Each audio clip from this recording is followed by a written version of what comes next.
Hello and welcome to this episode of I Don't Know Jack About Parenting, where today I'm going to be talking about potty training.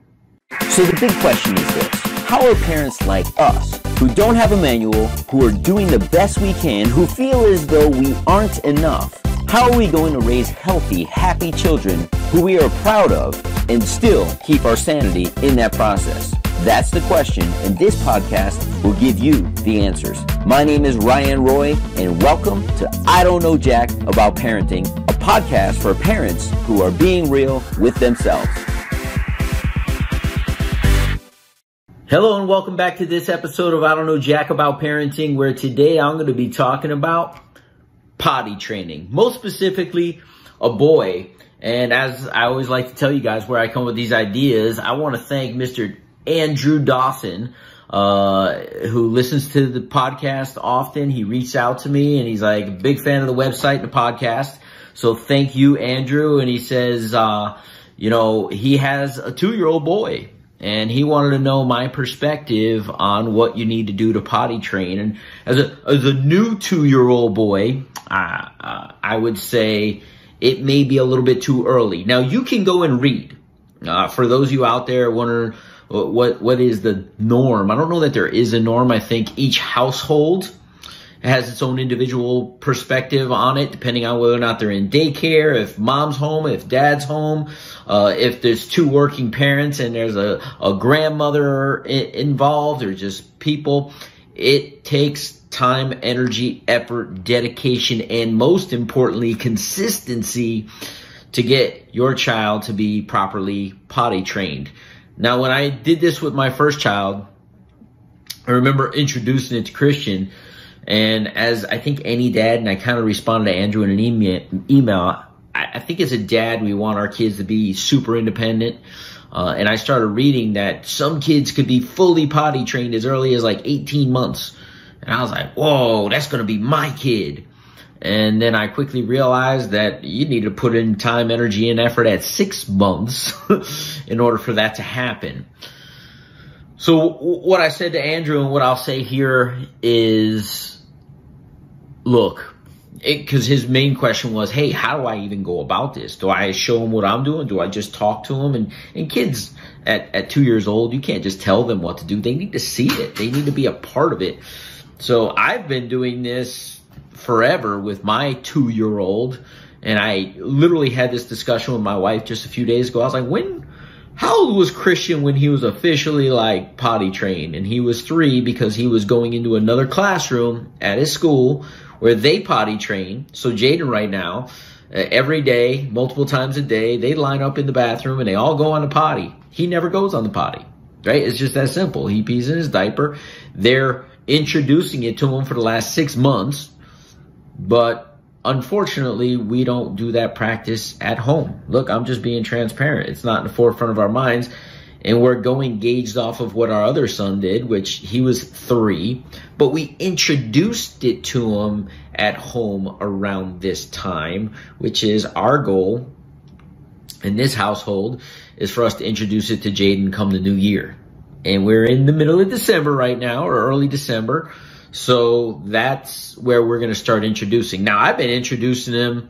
Look, we're guys, and he's got to see the same anatomy and how it works. So I'll be like, hey, Jaden, you want to see daddy go potty? And he'll be like, ooh, daddy potty, he go pee-pee. And when I go to the bathroom and I'm doing number 2 and he's around, I'm like, dude, come here, check this out. And he like looks and he watches and he's like, ooh, caca.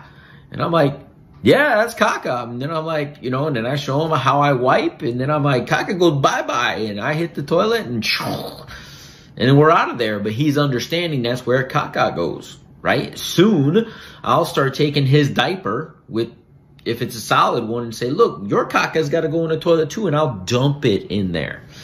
And then we'll bring his potty down in the new year, which is, he's got a smaller potty. It's upstairs. It's ready to go. We'll bring it downstairs where we are most of the time. And we're going to introduce it to him. Be like, hey, this time of day, we're going to sit on the potty.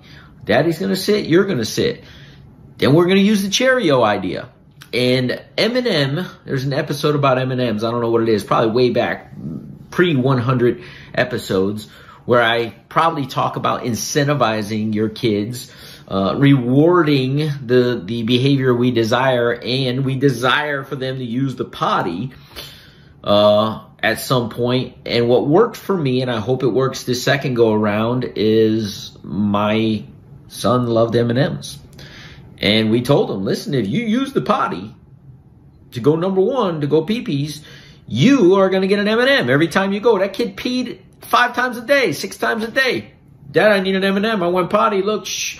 He did it. He wiped himself. He did everything he needed to do. And yes, ladies, guys, yes, little kids can get a little messed up, right? And there's a little drippage there. They don't know to shake, right? So he'd use the toilet paper and he would pat himself dry, and he'd be like, I need an M&M. And I'd be like, let's wash our hands.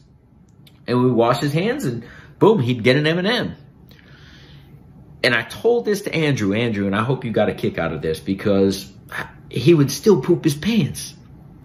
Like, he would go pee, and then 5 minutes later, there'd be a load in his pants. And I'm like, dude, what do I got to do? You're supposed to do that in the toilet also. And it took me 3 weeks of dirty underwear. And I said, listen, if you go number 2, if you go cacas in the potty, you're going to get 2 M&Ms. Man, a light bulb went off for this kid. And guess what? From that day forward, I've never had to clean pee or poop. Not once. We're not even talking accidents at night. And to get into that, I'll honestly say, and we did this for about 4 months. The overnight thing, my son didn't like pull-ups. We never were a big pull-up family. We literally went from diapers to underwear pretty quickly. I remember buying 1 set of pull-ups. But I do suggest you use pull-ups because every kid's different. We're probably going to be there also because this one is so opposite his brother. It's crazy. What I would suggest, this is what we did. I don't suggest this to anybody, but this is dedication and not... He did have a few accidents, our older one, at night, right? And that lasted about 3 times. And my wife is the type that is not, she had to get up and she had to strip the bed and she had to put the sheets in there and she had to redress the bed in the middle of the night and lose, you know, a good hour and a half sleep. And I said, we're not doing this anymore. And I got up religiously every single night for about 4 months. And at 1 o'clock in the morning, and I would pick my little boy up and I'd bring him to the toilet and he'd have a full bladder. And I'm like, you go pee. He's half awake and he would pee in the toilet. I would hold his thing. He would go. I'd put him back in bed. And about 2 weeks out, we started talking. Communicate change to kids. It works. It's in my book, Be the Dad You Wish You Had. I don't know jack about parenting, but these are the things that work for me. And I would lay in bed with him. Daddy talk time, chapter 36. As I'm talking, I was like, hey, you're a big boy now. And you're 3.5. And you're in a big boy bed. And you go pee-pee and caca on your own.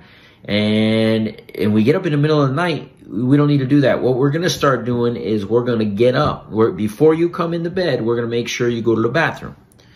And then next to it, say, Daddy said we're going to go to the bathroom. And he would empty his bladder. And the reason we're doing this because we're not going to get up in the middle of the night anymore, because I believe that you can hold it. And then you're not going to have to hold it. You want to know why? Because we're going to go to the bathroom before you go to bed. And anything that's in you, you could hold till the morning. And I did that. We talked about that for about 2 weeks. And then one night I said, you know, I think tomorrow night's the night. And he's like, okay, I trust you. I believe in you. I know you can do this. And we were practicing already emptying the bladder. And then guess what? That night, he slept throughout the night, woke up in the morning. I was like, hey, dude, did you have a night that you were dry? And he's like, yeah. I said, we didn't get up in the middle of the night last night, did we? He's like, no. I said, you're a big boy. But because you went all night, can we go to the bathroom now? Even if you don't feel like you need to. He's like, Dad, I don't need to. I was like, even if you don't feel you need to. And he went in like a fire hose, right? And every morning since then, for the last 4.5, 5 years, the boy pees like a racehorse running on Sunday in the morning. And he always goes to bed and empties his bladder. That's our rule in this house. When his friends come over, we're like, hey, everybody to the bathroom. We're like, oh, I don't have to go. I said, you don't have to go in your house. In this house, you need to empty your bladder before you go to bed. Because I'm not changing any dirty sheets. and you guys are in a different house and you're not comfortable and you're not going to want to do anything. So guess what? Empty your bladder. And they look at me like I'm crazy, but guess what? I don't have any problems. So potty training, it's a mission. It takes time. It takes dedication. It takes patience. But at the end of the day, your kid will get there and you will be so much better off for having the patience, talking them through it, and, setting a realistic expectation. They don't learn the ABCs overnight. They don't learn how to count overnight, and they don't learn how to use the bathroom and control their bladder overnight. Just stay patient, stay true to yourself. And Andrew, thank you so much for the question, because I need to revisit it myself now as my wife and I just discussed it. So guys, we'll see you in the next episode of I Don't Know Jack About Parenting. Do you want to be the dad you wish you had? If so, go get my free book, Be the Dad You Wish You Had, at BeTheDadYouWishYouHad.com. Inside, you'll find my most effective 40 tips to quickly and easily transform yourself into the ideal dad. Go to BeTheDadYouWishYouHad.com now and get it while it's free.